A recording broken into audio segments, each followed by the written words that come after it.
Justice for আরজি কর এই স্লোগানে মুখরিত শুধু মহানগরী নয়, গোটা সমাজ আজ এই স্লোগান দিচ্ছে। কারণ শুধু একটি মেয়ের জন্য জাস্টিস নয়, জাস্টিস গোটা সমাজের মেয়েদের জন্য, তাদের নিরাপত্তার জন্য। আমরা দেখতে পেয়েছি এই জাস্টিস ফর আরজি কর থেকে শুরু হয়েছে রাত দখল।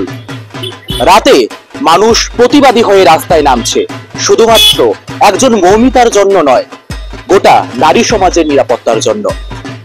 গোটা বিষয়টি নিয়ে এবার দুর্গাপুজোয় আমাদের খোয়াইয়ের জিএবি ক্লাব, আপনারা জানেন জিএবি ক্লাব বহু বছর পুরনো এবং ঐতিহ্যবাহী ক্লাব, এবং গোটা জেলার মধ্যে তারা কিন্তু একটা বরাবরই ভালো পুজো উপহার দিয়ে থাকে। এই গোটা বিষয়টিকে নিয়ে একটি থিমের মাধ্যমে তারা এখানে প্রস্ফুটিত করার চেষ্টা করছে। কি করছে তারা, কি থাকবে এখানে, আরজি করের মূল কোন বিষয়গুলি এখানে তুলে ধরার চেষ্টা হবে, গোটা বিষয় নিয়ে আমরা কথা বলবো। আমাদের সঙ্গে রয়েছেন ক্লাবের কর্মকর্তারা। আপনাকে স্বাগত জানাই কেসিএন টিভিতে। মূলত আপনারা এই বছর যে থিমটা করেছেন আরজি করের থিম, মূলত এর থেকে আপনারা কি বার্তা দিতে চাইছেন?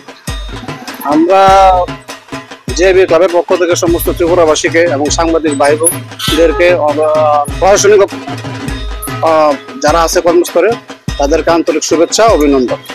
শারদীয় প্রাককালে আমরা যে থিম নিয়েছি জিএবি ক্লাবের পক্ষ থেকে, সেটা হলো কলকাতা আরজি করের যে ঘটনা, যে ন্যাক্কারজনক ঘটনা, মৌমিতার উপর যে হামলা, অতর্কিত হামলা, লাশ গুম করার যে একটা প্রয়াস, এটাকে যেভাবে আমরা দেখছি সারা ত্রিপুরাবাসী, সারা ভারতবর্ষ, এটা ন্যাক্কারজনক। এটা আমরা ত্রিপুরাতে সবার ঘরে ঘরে পৌঁছে দিতে চাই, মা বোনদের নিরাপত্তার জন্য, যাতে সবকিছু সুন্দরভাবে হয়।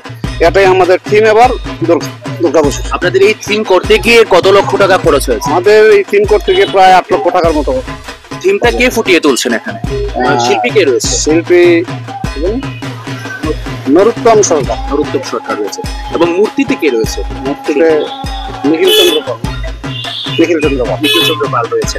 মানে আপনারা মূলত আরজি করের ঘটনার যে একটা প্রতিবাদী স্বরূপ এবং সেই জায়গা থেকে মহিলাদের নিরাপত্তার বিষয়, এটাকেই আপনারা বার্তা দিতে চাইছেন? হ্যাঁ, আমার মহিলাদের যে নিরাপত্তার বিষয়, চলাফেরার যাতে সুন্দরভাবে পুজো উপভোগ করতে পারে, কোনো যাতে বিশৃঙ্খলা সৃষ্টি না হয়, প্রশাসনিক স্তরে যাতে সুযোগ সুবিধা থাকে, তাদের জন্য এই বার্তা আমাদের। আপনাদের সাংস্কৃতিক অনুষ্ঠান বা কিছু থাকবে? হ্যাঁ, সাংস্কৃতিক অনুষ্ঠান, বিভিন্ন প্রোগ্রাম থাকবে আমাদের। অষ্টমীতে বাল্য ভোগের ব্যবস্থা হয়েছে, প্রসাদ বিতরণ করা হবে, নবমীতে হবে, সপ্তমীতে হবে, আমাদের এই প্রয়াস রয়েছে। তো বন্যার সময় তো একটা পরিস্থিতি গেছে, আপনারা দেখতে পেয়েছেন, এবং আপনাদের ক্লাবের আন্ডারে অনেকে সেখানে এফেক্টেড হয়েছে।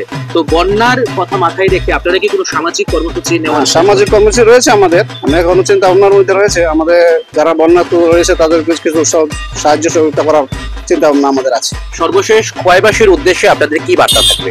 সর্বশেষ খোয়াইবাসীর উদ্দেশ্যে বার্তা জিএবি ক্লাবের পক্ষ থেকে এটা হলো, জিএবি ক্লাবের পুজো উপভোগ করার জন্য সমস্ত ত্রিপুরাবাসী, খোয়াইবাসীর যেন এসে সুন্দরভাবে পুজো উপভোগ করে, এবং প্রশাসনিক স্তরে যারা আছে তারা যাতে আমাদের হেল্প করে, এবং সাংবাদিক বেরো যাতে আমাদের সাথে একসাথে মিলে কাজ করে, এটাই আমাদের।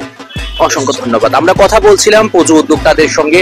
বুঝতেই পারছেন কলকাতার যে ন্যাক্কারজনক ঘটনা আরজি করের, সেই বিষয়টিকে কিন্তু এখানে থিমের মাধ্যমে ফুটিয়ে তোলার চেষ্টা করছেন ক্লাব উদ্যোক্তারা।